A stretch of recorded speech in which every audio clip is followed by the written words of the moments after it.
प्रगट कृपाला दीन दयाला, कौसल्या हितकारी, हर्षित महतारी मुनि मनहारी, अद्भुत रूप विचारी। लोचन अभिरामा तनु घन श्यामा, निज आयुध भुज चारी। भूषण बनमाला नयन विशाला, शोभा सिंधु खरारी। कह दुई कर जोरी स्तुति तोरी, केहि विधि करो अनंता। माया गुण ज्ञानातीत अमाना, वेद पुराण भनंता। करुणा सुख सागर सब गुण आगर, जेहि गावहि श्रुति संता।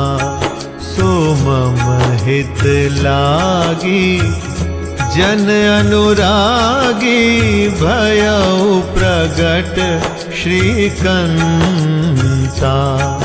ब्रह्मांड निकाया निर्मित माया, रोम रोम प्रतिवेद कहे। मम उर सोबासी यह उपहासी, सुनत धीर मति थिर न रहे।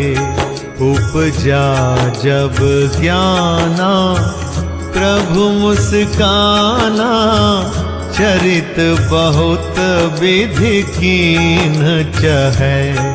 कही कथा सुहाई मात बुझाई, जेहि प्रकार सुत प्रेम लहै।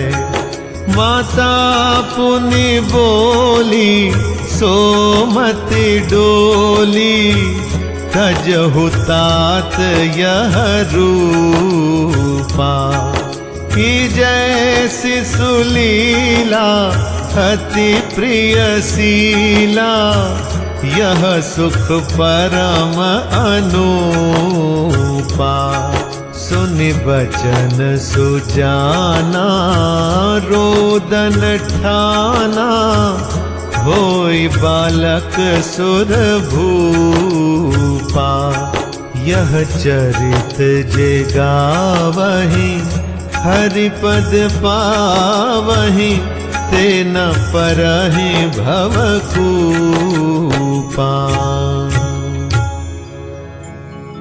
विप्रधेनु सुर संत हित, लीन मनुज अवतार। निज इच्छा निर्मित तनु, माया गुण गोपार। दीनों पर दया करने वाले कौसल्या जी के हितकारी कृपालु प्रभु प्रकट हुए। मुनियों के मन को हरने वाले उनके अद्भुत रूप का विचार करके माता हर्ष से भर गई। नेत्रों को आनंद देने वाला मेघ के समान श्याम शरीर था। चारों भुजाओं में अपने खास आयुध धारण किए हुए थे। दिव्य आभूषण और वनमाला पहने थे। बड़े बड़े नेत्र थे। इस प्रकार शोभा के समुद्र तथा खर राक्षस को मारने वाले भगवान प्रकट हुए। दोनों हाथ जोड़कर माता कहने लगी, हे अनंत, मैं किस प्रकार तुम्हारी स्तुति करूं? वेद और पुराण तुमको माया, गुण और ज्ञान से परे और परिमाण रहित बतलाते हैं। श्रुतियां और संतजन दया और सुख का समुद्र, सब गुणों का धाम कहकर जिनका गान करते हैं, वही भक्तों पर प्रेम करने वाले लक्ष्मीपति भगवान मेरे कल्याण के लिए प्रकट हुए हैं। वेद कहते हैं कि तुम्हारे प्रत्येक रोम में माया के रचे हुए अनेकों ब्रह्मांडों के समूह भरे हैं, वे तुम मेरे गर्भ में रहे। इस हंसी की बात के सुनने पर धीर विवेकी पुरुषों की बुद्धि भी स्थिर नहीं रहती, विचलित हो जाती है।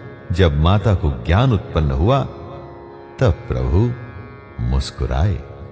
वे बहुत प्रकार के चरित्र करना चाहते हैं, अतः उन्होंने पूर्व जन्म की सुंदर कथा कहकर माता को समझाया, जिससे उन्हें पुत्र का वात्सल्य प्रेम प्राप्त हो, भगवान के प्रति पुत्र भाव हो जाए। माता की वह बुद्धि बदल गई। तब वह फिर बोली, हे तात, यह रूप छोड़कर अत्यंत प्रिय बाल लीला करो मेरे लिए, यह सुख परम अनुपम होगा। माता का यह वचन सुनकर देवताओं के स्वामी सुजान भगवान ने बालक रूप होकर रोना शुरू कर दिया। तुलसीदास जी कहते हैं, जो इस चरित्र का गान करते हैं वे श्री हरि का पद पाते हैं और फिर संसार रूपी कूप में नहीं गिरते। ब्राह्मण, गो, देवता और संतों के लिए भगवान ने मनुष्य का अवतार लिया। वे अज्ञानमयी मलिना माया और उसके गुण सत, रज, तम और बाहरी तथा भीतरी इंद्रियों से परे हैं। उनका दिव्य शरीर अपनी इच्छा से ही बना है, किसी कर्म बंधन से परवश होकर त्रिगुणात्मक भौतिक पदार्थों के द्वारा नहीं। सुनि शिशुरुदन परम प्रिय बानी, संभ्रम चली आई सब रानी। हर्षित जहां तहां धाई दासी, आनंद मगन सकल पुरवासी। दशरथ पुत्र जन्म सुन काना, मानहु ब्रह्मानंद समाना। परम प्रेम मन पुलक शरीरा, चाहत उठन करत मति धीरा। जाकर नाम सुनत शुभ होई, मोरे गृह आवा प्रभु सोई। परमानंद पूरी मन राजा, कहा बुलाई बजावहु बाजा। गुरु वशिष्ठ कहाँ गया हंकारा, आए द्विजन सहित नृप द्वारा। अनुपम बालक देखे नि जाई, रूप राशि गुण कही न सिराई। नंदी मुख सराध करी, जात कर्म सब कीन्ह। हाटक धेनु बसन मणि, नृप बेप्रन कह दीन। बच्चे के रोने की बहुत ही प्यारी ध्वनि सुनकर सब रानियां उतावली होकर दौड़ी चली आईं। दासियां हर्षित होकर जहां तहां दौड़ी। सारे पुरवासी आनंद में मग्न हो गए। राजा दशरथ जी पुत्र का जन्म कानों से सुनकर मानो ब्रह्मानंद में समा गए। मन में अतिशय प्रेम है, शरीर पुलकित हो गया। आनंद में अधीर हुई बुद्धि को धीरज देकर और प्रेम में शिथिल हुए शरीर को संभालकर वे उठना चाहते हैं। जिनका नाम सुनने से ही कल्याण होता है, वही प्रभु मेरे घर आए हैं। ये सोचकर राजा का मन परम आनंद से पूर्ण हो गया। उन्होंने बाजे वालों को बुलाकर कहा कि बाजा बजाओ। गुरु वशिष्ठ जी के पास बुलावा गया। वे ब्राह्मणों के साथ लिए राजद्वार पर आए। उन्होंने जाकर अनुपम बालक को देखा, जो रूप की राशि है और जिसके गुण कहने से समाप्त नहीं होते। फिर राजा ने नांदी मुख श्राद्ध करके सब जात कर्म संस्कार आदि किए और ब्राह्मणों को सोना, गौ, वस्त्र और मणियों का दान दिया।